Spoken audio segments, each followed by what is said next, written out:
The NBA has a lot of individual player awards at the end of the season, and I think that would be interesting to apply them to Fortnite pros. These awards include the MVP, or Most Valuable Player, given to the player who is the combination of the best player and playing for a winning team, Defensive Player of the Year, given to the player who is consistently the best defensive player across the regular season, Most Improved Player for the player who improves the most across the season, Sixth Man of the Year for the best player who doesn't start games consistently and leads the bench unit, Rookie of the Year for the best rookie in their first year of the league, Clutch Player of the Year, or the player who consistently clutches up in fourth quarter situations, and Social Justice Champion for the player who had the most positive impact on the community at large. While these comparisons are not one-to-one, as it is a little difficult to compare something like defense in the NBA to Fortnite pros, for example, I still think it's worth doing these awards to get as close as I can. So, let's get right into the comparisons. MVP, Peterbot. Wow, big shocker. I'm sure you all saw it coming, probably because it was in the thumbnail of the video, but you can't deny the truth. Peterbot got 2 FNCS wins this year and a second on NA Central, consistently on top of damage leaderboards and insane solo clutches, especially in Major 1 where he played like Fortnite Jesus. I would recommend going back and watching Peterbot clutches in Major 1 if you haven't already. Despite a disappointing globals, he averaged almost first in major finals while being the IGL of his trio and leading in damage consistently. He also made some of the best IGL calls of the year in Major 3, griefing Dukes, Edgy, and Chance in qualifiers to get brutal boxcars uncontested, and landing on Acorn, Poyo, and Agers to win FNCS in Game 12. Also, I think we all know the globals would have looked different if he wasn't triple contested at Dystopia City.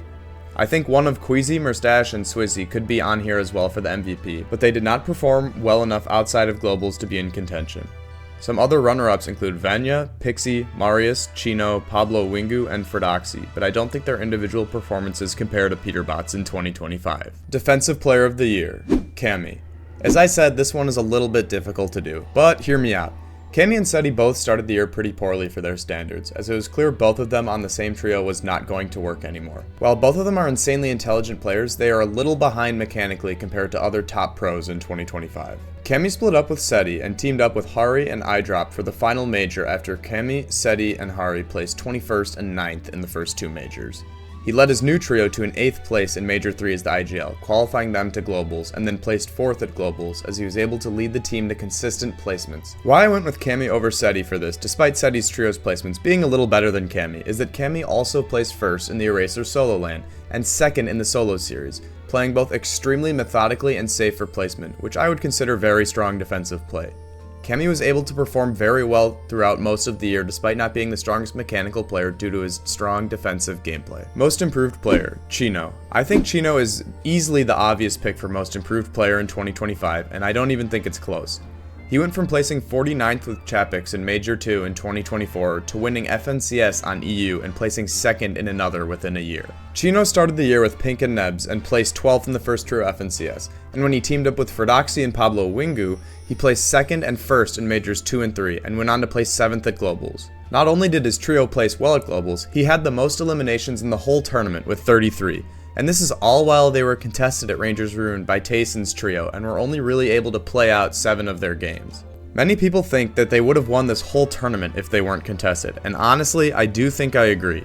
After this insane performance from Chino at Globals and the last 2 majors of the year, he teamed up with Fredoxy to win the first Duo Divisional Cup on EU, but ended up dropping him to play with Vino, who is arguably the best fighting IGL on EU. Chino is considered by some to be the best fighter in the world, and I would be surprised if he doesn't win an FNCS in 2026. Sixth Man of the Year, Yapko. This one is a little difficult to make a comparison to in Fortnite, because you can't be benched in Fortnite in the same way you can in basketball. So just listen to my logic before you click off the video in a fit of rage. Yapko switched trios throughout the year, playing the first 2 majors with Muzz and Rise on NA, placing 5th and 8th, but moved back to EU for Major 3 to place 4th with Seti and Panzer to qualify for Globals.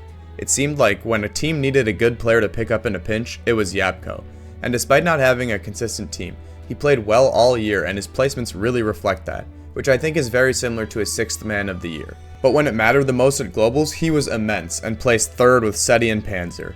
Everyone knew how good Yapko was all year, but he hasn't had a consistent situation until he finally was subbed in at the end and showed how much he contributed to the team. Rookie of the Year, Panzer. Panzer had only made 2 grands before 2025, where he placed 42nd and 32nd, so I would more or less consider him a rookie in 2025, where he had a ridiculous year. He started the year with Mongrel and Savage, where they placed 8th in FNCS, where he really started to make a name for himself, as he was 2nd on damage leaderboards despite his team placing 8th overall. He then played Major 2 with Thomas HD and Uppel, where they placed 8th and didn't qualify for globals, but everyone knew how good Panzer was at this point. He then formed a trio with Seti and Yapko, and as I already mentioned, you know how it went from there. A 4th to qual globals in Major 3 and 3rd at globals is an incredible way to announce yourself onto the scene, and people really know how good he is now. He's been playing recent events with Merstache, a globals winner, which shows how people are aware of his skill level now, and I expect big things from him in 2026. Clutch Player of the Year, Cold. I think you all know why I put Cold here. He had the biggest clutch of the year that won his trio FNCS. In Game 11, with Peterbot dead and Ritual nowhere near him, he gets pushed and stormed by a full trio. He manages to 1v3 them with an outlaw shotgun, which, without those kills, they wouldn't have had enough points to win FNCS. Ice cold, as the name suggests. Also, him, Peter, and Ritual all landed on Agers, Acorn, and Pollo in that Game 12 to win FNCS, and he played amazing in the last game to win the game and the tournament, meaning he showed up when it really mattered. He also played insanely well when it mattered throughout the year in FNCS majors, and was part of the most successful trio on Central in 2025, so I think it is totally reasonable to give Cold the Clutch Player of the Year. Finally, Social Justice Champion, Clix. Another tough one, but I think it's fair to say that Clix has the most positive impact on the Fortnite community. He consistently streams and has a massive community, doesn't actively promote gambling to kids to my knowledge, and clearly cares so much about the game and supports comp as much as he can. Clix could go an IRL stream and not play Fortnite or just stream a little bit and do nothing else, but he actively works to improve the game and community. His involvement with XSET, signing a bunch of pro players and pro female players helps the community a lot, and the content they make is helpful for creating likable figures in the competitive scene. He also has been working with Epic Games to try and get them to listen to the Fortnite community, and has been an advocate for the community for years. Say what you will about Clix, but he clearly cares a lot about the game and wants to see it grow. And he also managed to have his best competitive year yet in 2025, with a 3rd and 2nd in Majors 1 and 2, despite competing for so long. So those are my NBA awards for Fortnite players in 2025. Let me know if you disagree or agree in the comments. I try and respond to any opinions that you guys leave. Also, I want to do a video where I react to your guys' Fortnite hot takes, competitive or not competitive, so if you have a Fortnite hot take, please leave it in the comments below. Thanks for watching.